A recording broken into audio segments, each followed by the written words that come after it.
Hello and welcome to another Bodgit and Leggit video. Now today behind us we have a 2007 Toyota Auris. It is the 1.4 petrol engine and we have a good few things to do in it. We've got full service, we've got rear pads and discs, we've got headlight restorer cleaning. Now I have a trick hopefully I can do on that rather than buying the kit. I have some other stuff we're going to see if it works. The dog is behind me trying to catch flies. Let's see if we could get him. Oh no, we've missed him. He's gone camera shy.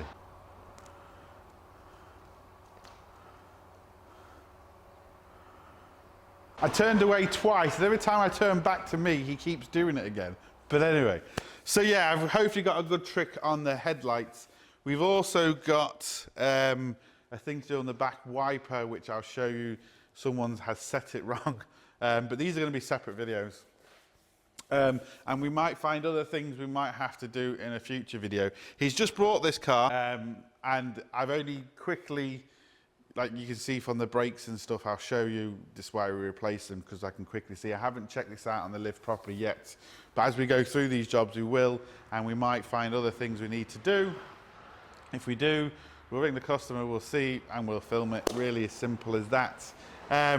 But just quickly, the headlights aren't that bad, but he still doesn't like the light coming out of them. He said it's not very strong. That one's not too bad.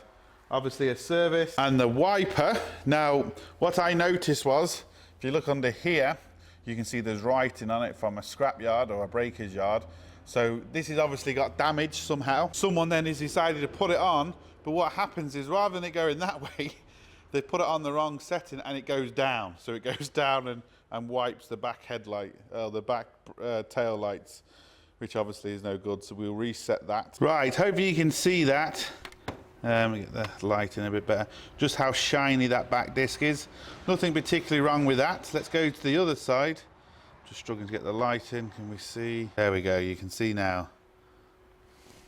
And when we go to this side, you can see the big rust mark in the middle of the disc, which means it's just not working there. It's only working on the shiny parts of the disc. So this disc is only breaking maybe 10% of what it should do, but yet it has passed the test. There's no imbalance between left and right, which I find hard to believe, but there you go. Also kind of find it hard to believe that's passed the test, because that is, when you have a back wiper in your car, it is part of the test, and that isn't working. It is working, but it's just not wiping the window. So there you go. Right, so the first thing I'm going to do is actually service this. I'm going to let the engine heat up, let it come to full operating temperature just before I drain the oil, because all the crap, all the crud comes down to the bottom, and it's just better for the oil that way, and it's just better for your engine, kind of flushes it at the same time. Now, if your engine is full of lots of crappy bubbly bits, you know, it's just, you're going to have to change your oil a lot more regularly. The downside to letting your engine heat up, yes, you can burn yourself. You have to be careful of the exhaust and stuff, but what you can do is you can do everything first. So you can do the oil filters, top up all the fluids. Sorry, you can do the air filters and top up all the fluids, getting your engine hot, then kind of doing your oil change at the end. That's one way around it. But we're gonna turn this on, let it heat up, then we're gonna crack on with the service. Sorted. Right, this is why no matter what, when you buy a second-hand car, you know, you should always get it serviced and get it checked out, because I think from the sounds thing, he was kind of told everything was fine. It's just passed the test. As you can see, the oil filter is leaking. It's really, really old. There is a hell of a lot of oil on it. And when I was lifting up, I saw spots of oil on the floor, and I actually thought it might be the sump. But what's happening is the oil filter is leaking, and obviously it's going all over the sump, and as you drive, the wind's blowing it all the way back. If you just kind of took it on face value, didn't realise, it wouldn't take long to have no oil in your car and possibly cause quite a lot of damage. This is the first time I've looked underneath the car. We're going to need a fan belt, because that is warm, which I didn't realise, but they're not that expensive whatsoever, so that's not going to be an issue. But the likes of this, it's just good to kind of catch before it gets bad. So let's see if we can just whip this off.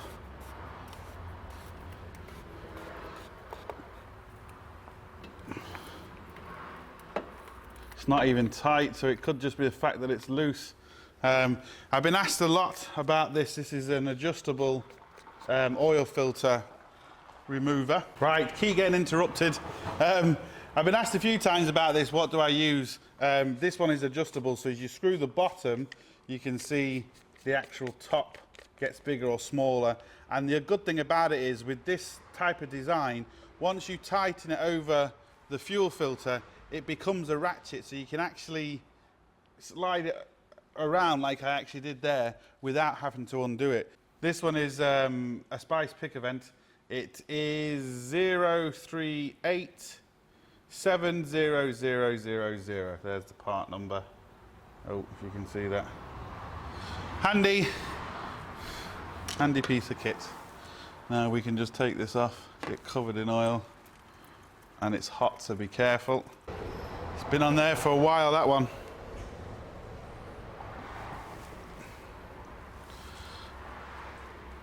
If you use gloves, you don't get nowhere near as filthy. And just spray brake cleaner on it, because it's just caked in oil.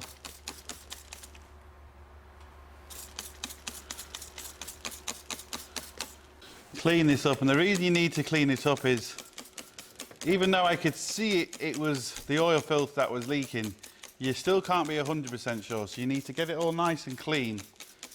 And then once you put everything new back in, you can actually see if you have another problem. You know, if we have a leak in sump, or if we have some other type of problem, we can see quite quickly, rather than trying to guess and give it back to the customer and it's leaking and, you know, loads of stuff like that. So for the sake of a few seconds, you can see just the difference it makes after a few seconds. And it's good to do it because, like I said, you know, you're doing this on your own car, you can quickly look underneath. If you see a new patch of oil, you know it's a new patch of oil. You're not trying to guess, is it a bit of oil that's come on top of it? Is it a new leak? Is it an old leak? There's just no point trying to guess. Take a few seconds, clean it, and you're going to be sorted, just like that. So, got a brand new oil filter. Always a good idea just to dip your finger in the new oil you get. You don't want to use the old oil because the old oil can have bits in. Now, if it's, you know, you can, but just be careful. Make sure there's no bits in it. Just put a little bit of oil around the seal. Screw this down, hand tight. Doesn't want to be any more than hand tight. Make sure it goes in. And there we go. That's it. Now, let's actually get the oil out of this thing. So this is a Toyota, so I guess it's going to be a 14mm, and it is. Again, a little bit overkill with my ratchet. Now,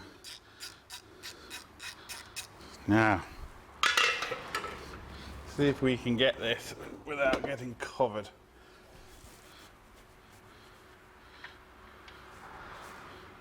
You see that oil is really black and horrible. For a diesel, you'd kind of expect that. On a petrol car, you wouldn't. So you can tell it hasn't been changed in ages. This was supposed to be serviced. It hasn't. As you can see, there is not a lot of oil actually in that. And I'm guessing that's because of the oil filter just leaking. So the customer did the right thing here and just kind of get it looked at. I did a video on when you're buying a second-hand car and you just don't trust anybody, just because you just can't tell. This car was supposed to be serviced, and well, not that long ago anyway, and as you can clearly see, it wasn't. So I'm just going to let the rest of this oil drain off, just put the 14mm back, then we'll put the car on the deck and we'll fill it with oil and check for leaks and then continue the service. Right, so I'm going to remove the oil filler, and because this is a 1.4 engine, I know with the filter it's going to take in and around 3.5 litres. So I'm going to put 3 litres in it first, then I know I've got enough to start the engine, let the oil filter fill up, and then I can actually check it once it settles. I get a lot of questions about oil, and the problem is it's a minefield. This car is done 150,000 miles, so I'm going to be using 1040 rather than the 530, because obviously the engine is slightly warm. Well, it is warm because it's done 150,000 miles, so you do need slightly thicker oil. But this is still Toyota spec oil, which is important, and it's still the correct oil for the car. It's just slightly thicker because the engine is slightly more worn.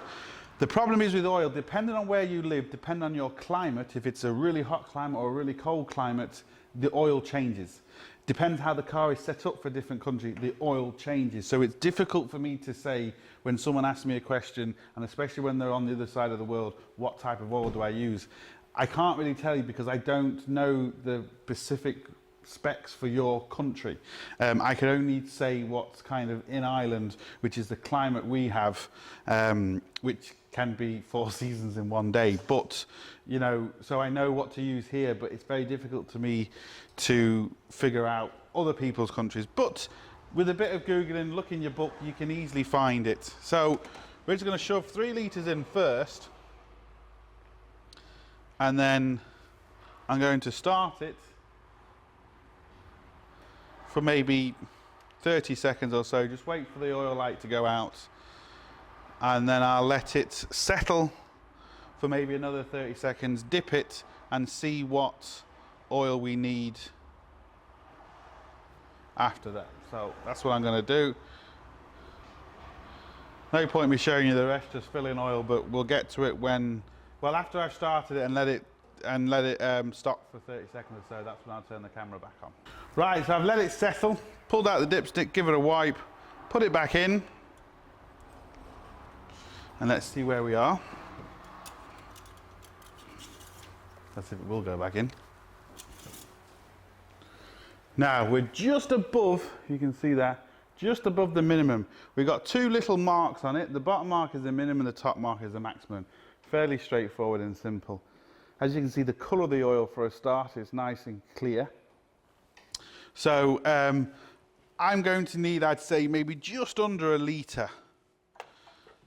But if you're unsure, just add a little bit at a time, because it's easier to add than it is to take away. And it's better to have less oil than too much, because too much oil can cause big problems. So that was just over ½ litre I put in there. I think I'm going to need a little bit more, but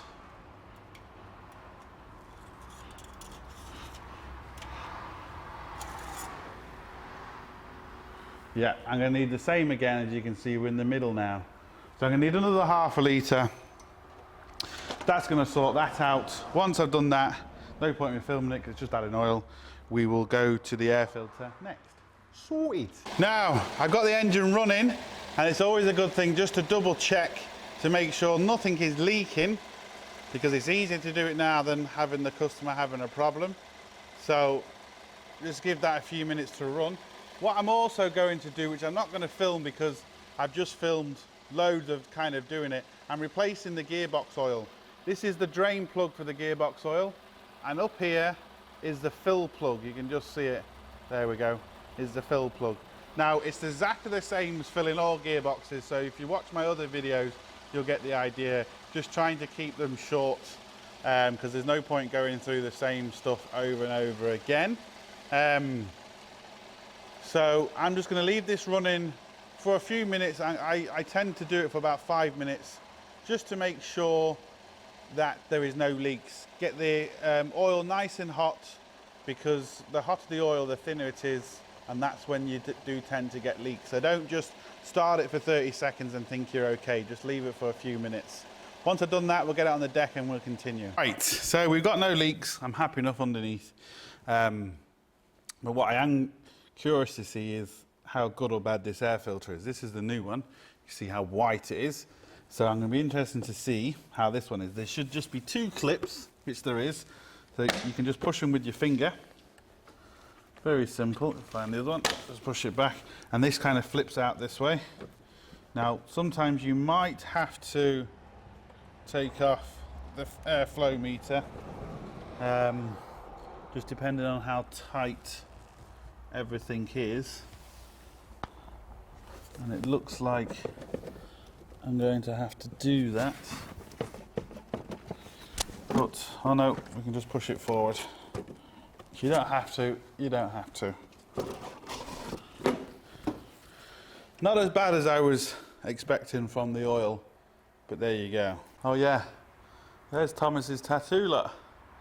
If you haven't followed the tattoo story, you'll follow it on Thomas's channel. I still need to make my video, but little sneak peek. So yeah, now what is important, as you can see, you've got 3 rounded edge and 1 kind of square edge. You need to get this right, because otherwise it will make noises, it won't fit properly, the usual. Where the round edges are and to the square edge, and the square edge is towards the driver's steering wheel.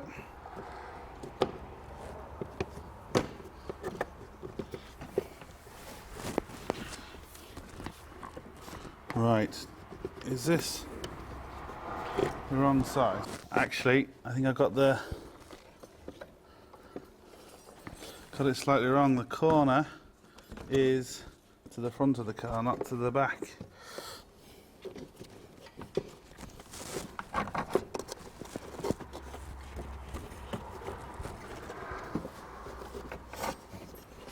don't know why this is causing me this much trouble. Now, yeah, there we go. So just put this back, slide it forward. Oh, make sure the clips are out of the way.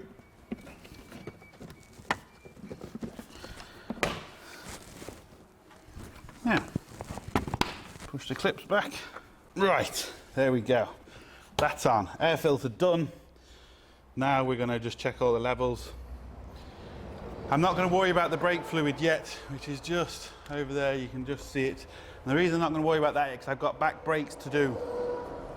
When I push the piston back, we're going to put more fluid in there, so I'll check that after I've done the brakes. But if you're not doing brakes, obviously check that.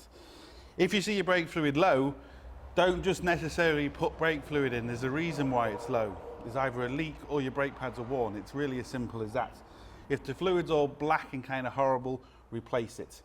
You should really replace it every couple of years anyway, because moisture does get into it. Even if it looks good, just replace it. So what we're going to do is we'll now check the header tank to see if there's antifreeze in it, if there's enough antifreeze, and blah blah blah blah. And that's it. We're getting there. One thing I have just noticed, this is why it's always good to check these things, and I've just noticed it. You see anything wrong? The bolt is missing. This is loose, look. There is no bolt on this. I don't want to take it off because I don't want to lose any radio codes or anything. The bolt is missing. That's just sitting there, and this is just past an NCT. The more I see on this car, the more I just know it hasn't had a proper NCT on it. There's no way that has passed. But anyway, it's not a big deal. We'll just put a nut and bolt on there and it's going to be fine. It's not an issue, but this is why you have to check a car. What I normally do after I serviced it, I would go around everything. I'm checking all the pipes, all the connections, make sure they're not rubbing against something, you know, making sure it's not going to cause a problem in the future. But I've just come across this now. This is the things you have to see. You're driving along, that pops off, the car cuts out because there's no power getting to the fuel pump, especially on a petrol car. And you know, you could be in the middle of the motorway, you could be, you know, and you just think you've got a serious problem when it's just a case of a little nut and bolt holding that on. And even someone's put a different nut and bolt there. It's not the right one for it, but at least they've put one on it. I'm just going to get a normal nut and bolt. It's not going to be anything special. No point me showing you. But yeah, it's just, yeah, one of them things. Actually, what we need to do now is the spark plugs. So we'll do the spark plugs now. So there should be two 10mm nuts. Just take these fellas off and the dog can see the rabbit. Get to the old sparky plugs. There we go. So on this particular case we've got coil on plugs. You can't really mess them up because the wires will only fit to one side, so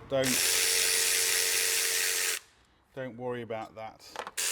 What you do have to do though is, you can see this case here that holds the wires in place. Two 10mm on this as well. You have to remove that, otherwise you can't get the plugs out, because the coils, the wire sticking out here isn't long enough to get the coils out. So this has to come out, and then what will happen is the coils will pop out. You can take them all out at once, because like I said, you can't really go wrong. They'll only go back in one place. But as you can see, once I've taken off them 2 10mm on this bar here where the wires go in, the whole thing comes out and makes life so much easier. Now, 16mm plug socket, we'll get these out. Now, it's amazing what a plug can tell you about the condition of an engine, especially the old school guys that used to work on carburetor engines. Not so much the injection engine with all the modern computers, because they're adjusting themselves all the time, but it's still amazing. The smell, the colour, and everything about a plug can tell you an awful lot about the engine. You can literally smell a plug and you can tell if the engine is working properly, just by the smell, just by the colour, just by, there's loads of things. You can actually get almost forensical about a plug if you really know what you're looking at. This is still quite hot, but as you can see from the bottom here, it's kind of browny burnt colour, so that just tells me automatically that the plug has been in there a long time. You've got kind of a biscuity colour at the top of the electrode. That means it's burning okay, but this is slightly black around the edge. That electrode gap is too big. These plugs are worn, they're well past it. So obviously new ones are in order. Now, up against the new plug, you can see the electrode gap is about half of what the old plug is. Engine was still running, but you can just see this plug is worn. Hopefully you can actually see what I'm on about there. But you can just tell from the colour of that plug, it was knackered. So what you want to do is, with a plug, never use impact tools or anything like that screwing these down, or even screwing them off. To be fair, you can kind of crack them and use something like this to screw them off, but the problem is if someone has cross-threaded it, you can't really feel it. So what you need to do is you need to put it back down. Don't just drop it. If you drop it in the cylinder and it squashes the electrode gap, you're going to have more problems with the engine running bad. Put it in, screw it as far as down as you possibly can by hand. As you can see, that's gone in a good few threads. If it gets stuck really quickly, you know you've got a problem. Do not keep going. And then what you need to do is get a ratchet. Now this is obviously way overkill, but I can use this ratchet. The simple reason is because I'm not going to put my hand on the end. I'm going to put my hand right to here, so the length of the ratchet doesn't make any difference in this case. And I'm just going to do it by hand until it gets tight, and there we go. That's it. Simple as that. So it doesn't matter how long my ratchet is, because I'm grabbing it right at the top of it, so it makes no odds. And that little thing there, that's it, sorted, done. I'll do the same with the other 4, or the other 3, sorry, no point me filming it, but that is it. Put this back, and then our plug's done.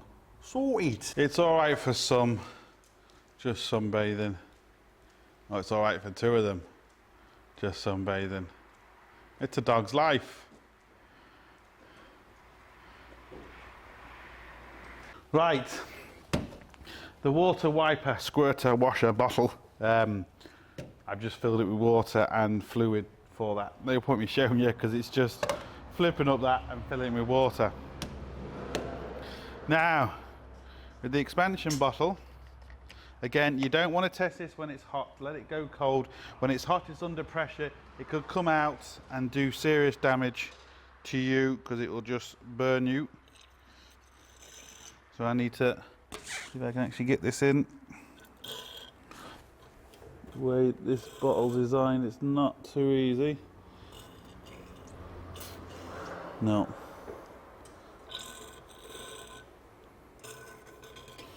Right.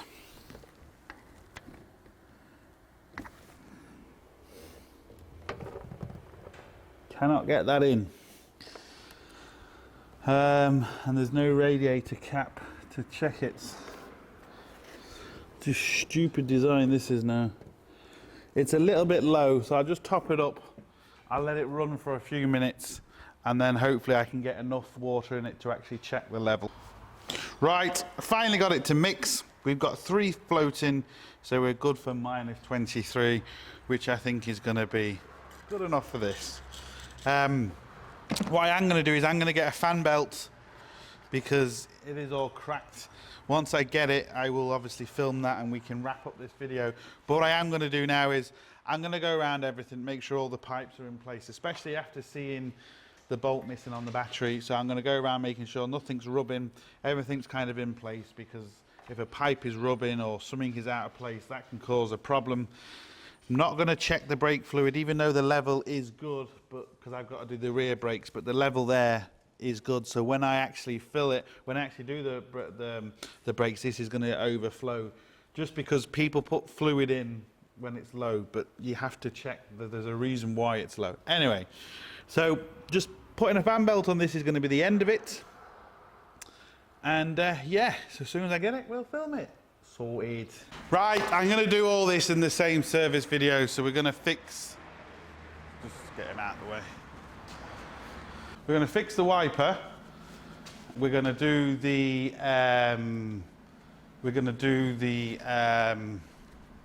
fan belt as well, and we're going to make sure he doesn't get in shot. Right, I'm going to get Sean to turn this on, just to quickly show you exactly what this is doing.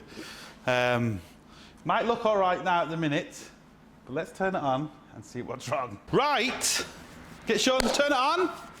Turn it on, Sean. That's your problem. And again. So it's brilliant for wiping the fog light and the reversing light, and a little bit here. But apart from that, it's kind of useless for the back window. Very simple fix. This went through a test this way as well, which is very surprising. But anyway, so we're just gonna, I'm gonna get Sean to actually sort this out. So I'm just gonna pull this clip off, and we have a 10mm. Now, that has been butchered. Just let me get you close to that. That has been butchered, as you can see. So, yeah. I don't think this is overkill. About the right length. Right, undo that. There we go. That should do. Now, I should just have to crack this. Now, there is special tools to undo these, but anyway. Now, the wiper essentially is on little splines. I'll just take it off completely to show you.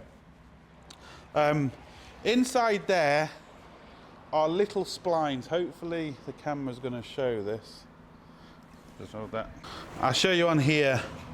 You can see the little splines that are on here, so we can just turn that to the right position and we should be okay. A nice easy fix. So I'm not sure exactly where it should be, but I'm guessing in and around there somewhere. So what we'll do is, you can't really lightly put it on, you kind of have to put it on properly, because it just won't work any other way. It will slip on the splines. And when you tighten it, actually hold it, because otherwise if you just put even a smaller ratchet, yeah, well it will just break it as well. So hold it tight. Now we'll get Sean to turn it on. See what happens this time. And we might have to adjust it a little bit, but we're going to be quite close with that.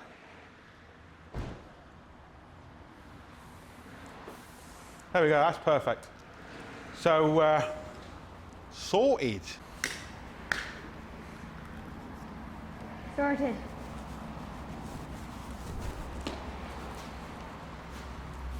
Right, we tried to film putting the belt on and just no room. My hands got in the way, you can't see anything. The belt we used was a Continental.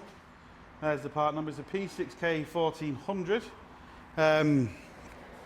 This was the old belt, and when you put it together, now you can see, hopefully, there we go, all them cracks that came off it. Straightforward job. I'll show you how it's done.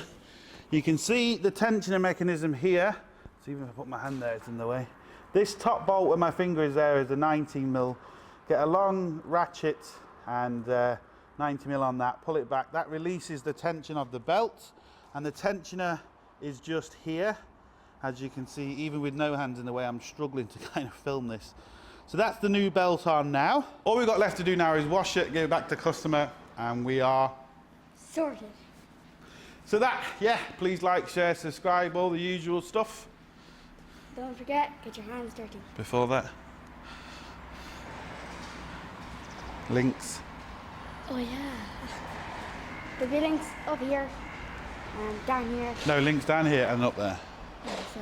Not up there and down there. Down here and up there. So there'll be links down here and up there. No, up there and down here. There'll be links up here and down there. Don't forget, get your hands dirty. See you for the next one.